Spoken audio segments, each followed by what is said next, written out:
I wear hearing aids, but even so, it is really hard for me to understand conversations. You start to feel very, very alone and isolated. And through calligraphy, have felt that I've been able to connect with people. And so it's given me a great deal of confidence. And Hello, everybody. Welcome back to the Sheena Show. I have another guest with me today. She is a student, took our Modern Calligraphy 101 and 201 courses way back in pandemic times. This is Amanda. She was living in New York City at the time. She is now in Colorado, now a full-time high school teacher, does calligraphy, as a business on the side. I'm sure she has so much to tell us about that whole journey. Um, so yeah, welcome, Amanda. I can't wait to find out more about your story. So why don't you thank tell us, just like how did you get into calligraphy in the first place? so that's a good question. As a kid, my handwriting was pretty good. I remember when we first started learning cursive, I was so excited. I was in maybe second grade. And then the real interest began in fifth grade. There was this after school like fun night, and you got to register for a class, and there was a calligraphy class. And it was like, I mean, looking back, it was probably a 30-minute class, because it was fifth graders. And they used broad edge calligraphy markers, and we Uh-huh. made the proper. And I just thought that was the coolest thing. And I went home and started making signs for everything, like a sign that said dishwasher for the dishwasher, That's like awesome. literally all over the house. And I was into it, for probably the rest of that year, and then just didn't touch it for a long time. So how did you get back into it? Okay, good question. This is such a fun story. So the pandemic hit. New York City is where my husband and I were living in a one-bedroom apartment in the Ooh. West Village, Manhattan. Okay, really bad. He had to close his studio. He works in film and TV. There were no movies being shot, no TV. I was working in fine dining and hospitality, wine, all that at the time. Oh man. Yeah, right.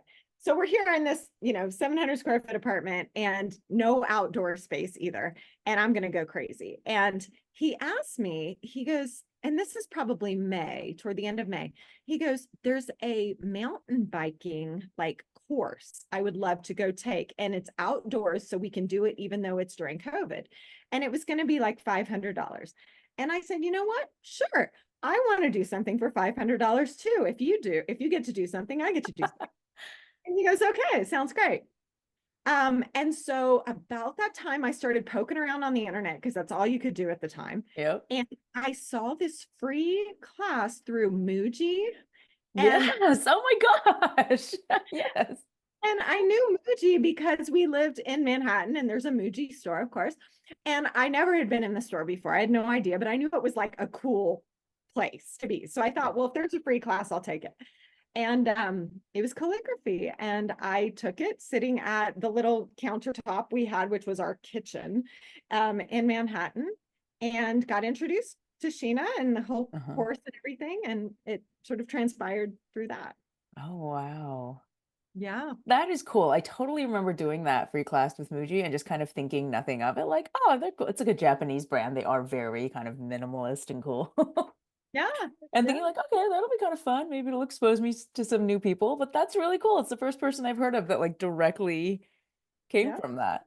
That was it. Awesome. So, um, you got into it. It sounds like just you were just looking for something to take your mind off of being stuck in this small space. Did it ever occur to you that you would make any money off of it or start a business or anything? Not at the beginning. No, not in the Mm. beginning. For me, I actually looked back and I found like my original notes that I had taken during this Muji course. And some of my goals at the time were to find like a relaxing evening hobby. Mm. Um, at that time, it was very stressful in New York City. Nobody, had any money. Nobody knew what was going on. There were no vaccines yet. You couldn't go to the doctor. And I just didn't want to, sort of spiral into like drinking myself into oblivion or something else. Mhm. I thought it would be really nice to have kind of an activity that I could focus on in this tiny apartment that's a quiet thing. And that was one of my goals, or to like send little cards to people to stay in touch during the Yeah. pandemic. So I had kind of a few ideas like that. Okay. So, Nothing big. It wasn't like a career aspiration. okay. So then how did we get Love Letters by Amanda? Oh, good question. Thanks for mentioning it, by the way. Yeah. So I started sending people cards, and the cards started getting prettier. And as I was learning calligraphy, and people started noticing that it was pretty and Yeah. just like nice handwriting. It was like proper, like legit. And so I think it was a friend, her name was Jillian, and she asked me, could you write out for me a quote for my husband? It was something that they had seen on one of their trips, and she wanted a gift for him for it was like an anniversary, or maybe it was Valentine's Day. It could have Okay. been Valentine's Day, like 2021. Maybe that was it. Yeah. And I was like, oh my gosh, this is a real job. And so I did it, and I mailed it to her. I had it framed. I went to Michael's. At the time, all you could do was like, pick up from your Yeah. card. That's And and I did it, and I mailed it to her, and she was like, oh my gosh. And she gave it to him, and she put it up on the wall. And then I kind of realized I also had a few other friends who sort of suggested, oh, maybe you should make like a line of greeting cards or something. And I kind of was like, oh yeah, whatever. But just a few people kind of put it in my head. But it really started from me just kind of not being afraid to put my work out there and not be yeah. afraid that somebody was going to say, oh, it looks like a little kid made this, And I remember being afraid of that. So Yeah. yeah, Yeah. I got over that. And then people were impressed, and it encouraged me. So Yeah. I'm yeah. glad you did. I mean, I've talked to so many students, and this is always, it's always the same story. You share first with the people just around you because you are excited about your own work. And then it just kind of leads to something as long as you're willing to take little steps like that, because it sounds like it was like, okay, I'm just going to send it to friends, Yeah. and then maybe I'll branch out a little bit further into church, and then so it's not like you completely were like, yeah, I feel no fear. No, you like took it little step at a time, and then stuff started to happen. Yeah. Yeah. Yeah, that's really cool. So what happened after that? Sounds like that was not even a year after you started learning. That's about right. Yeah. Now I do want to say I was practicing. One of the things that I remember that you talked about in your class was this idea of practicing like 20 minutes a day. Hmm. And I did, and I did, and I did, and I kept doing, and it kept getting better. And so I just kind of kept doing that for a while, just practicing and sending people cards. I made a point of sending people birthday cards. So I started keeping track of when everybody's birthdays were. And I would send birthday cards to people like that I hadn't seen in a really long time. Um, Oh, and it was a way for me to kind of get in touch with them, and they would respond to me. And nobody ever was upset that I sent them a card. Yeah, people I hadn't heard from in hmm. years, but I like had their address, from whatever. Maybe Yeah, they be a neighbor or something.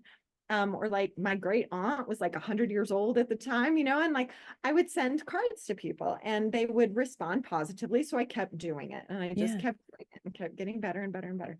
And then it wasn't really until we moved out to Colorado, I started reaching out to like the local rec centers and like the museum. And I thought, I've always kind of been a teacher type, and I thought I could try to maybe teach somebody to do this, and I just sort of sat in a room by myself a few times writing because nobody was showing up. Yeah. And I remember just bringing like sheets of graph paper and like pencils, and I was like, okay, we're going to try to make letter forms, everybody.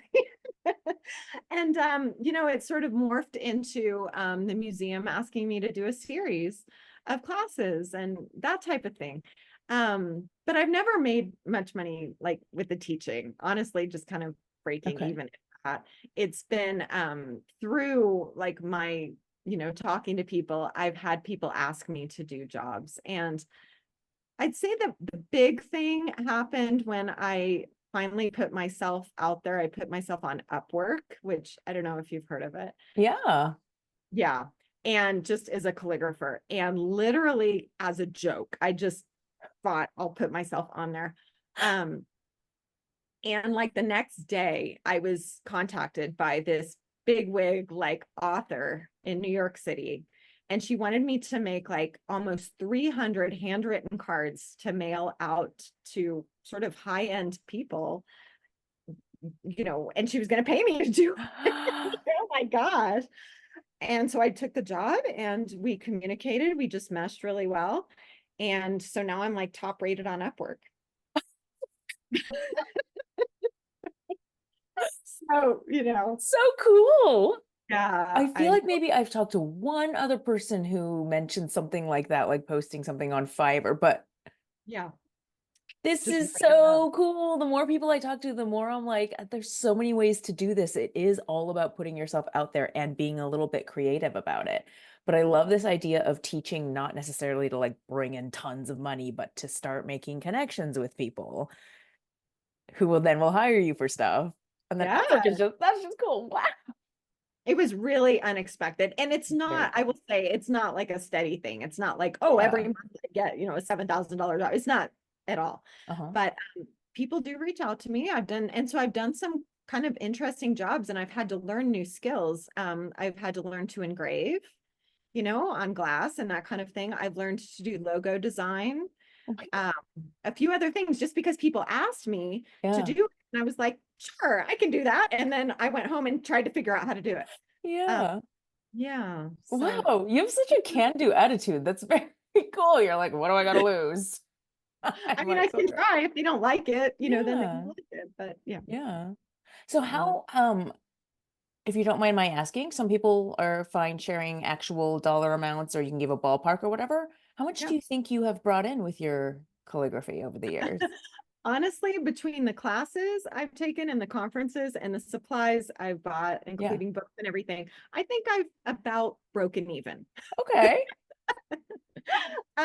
So that said, I mean, if I've made $7,000, I've spent $7,000. I'm going to conferences and Yeah. taking classes and studying. I've studied one-on-one with teachers. I've taken classes at the international conference 3, 4 times this so far, 4 years in a row. Yeah.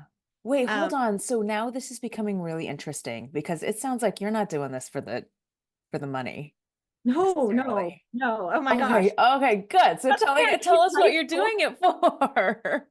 That's why I'm a teacher in high school. I have to make money somehow, and I don't make much Yeah. doing that either. So, You mentioned, and when we were kind of chatting back and forth, that you have progressive hearing loss and that calligraphy has really helped you to connect. So tell me more about that. thanks for bringing that up. Yeah. Yeah.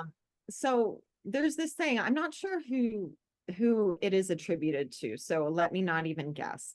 That losing your sight, being blind, separates you from things, but losing your hearing separates you from people. And I very much have felt that.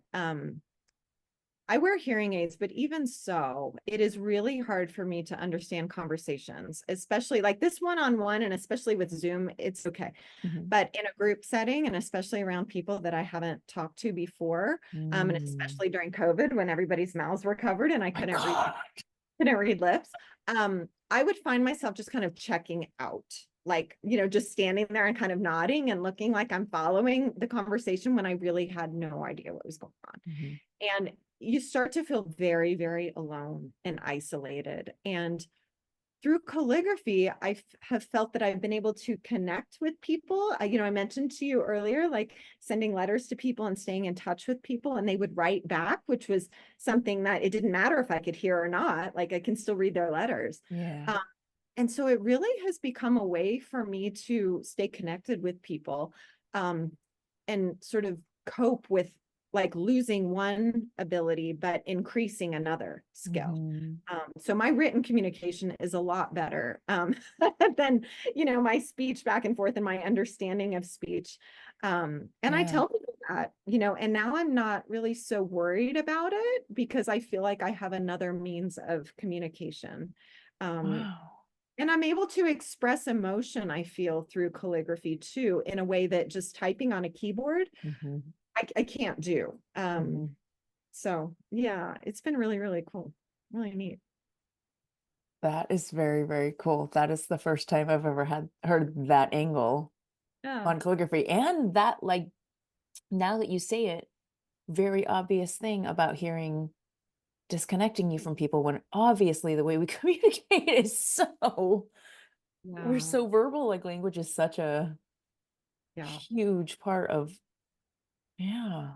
Yeah. I mean, during COVID, when it was like plexiglass was being put everywhere and everybody's wearing masks, Oh gosh. I was just like, I can't hear anything. I can't understand anybody ever, and I was just like, what am I going to do? So yeah, it Yeah. helped a lot, a lot, a Yeah. lot. Yeah. Okay. That's it's really cool. I come into these conversations like, we don't really talk that much in advance. I like to just kind of discover your story and just hear what you've got to tell me and celebrate the stuff, that I find out in real time. And Wow.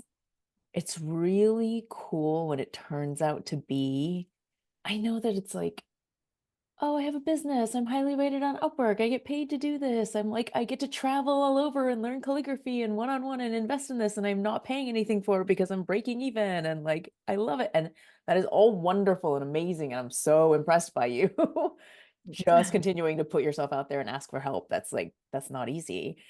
But the underlying, if you didn't have any of that and you just had calligraphy, like the first reason you got into it was for the relaxation. So do you still use it for Oh yeah. relaxation? For sure. I mean, in a classroom, I mentioned to you I had been a substitute teacher. So Yeah. for 3 years, I was subbing when we first moved to Colorado. And there are moments that the classroom is sort of beyond like what you can deal with. Yeah. You're brought in, you have no idea who's who in the class, which kid's going to be an issue, whatever.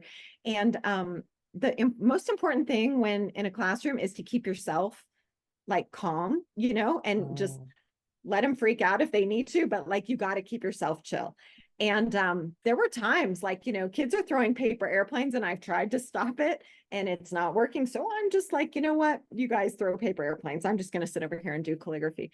And I will say, kids are fascinated by it. They're just fascinated. They'll look over and be like, Mrs. Borne, what is that? Like, what language is that? Because many of them haven't been taught even cursive. So Oh my God. at first they can't read it, Yeah. so I'll put their name and generally they can read their own name. Yeah. And it's like, God, that's so beautiful.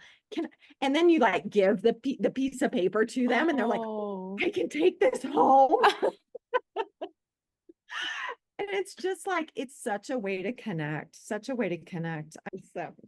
Wow, that's so beautiful. But you just telling that story, and I'm imagining you just at your desk. And now I'm thinking of calligraphy as just, it's another, you don't necessarily have the hearing channel so strong, but it's like a visual communication channel Yeah. that like opens up. And once people see it, they come to you Yeah.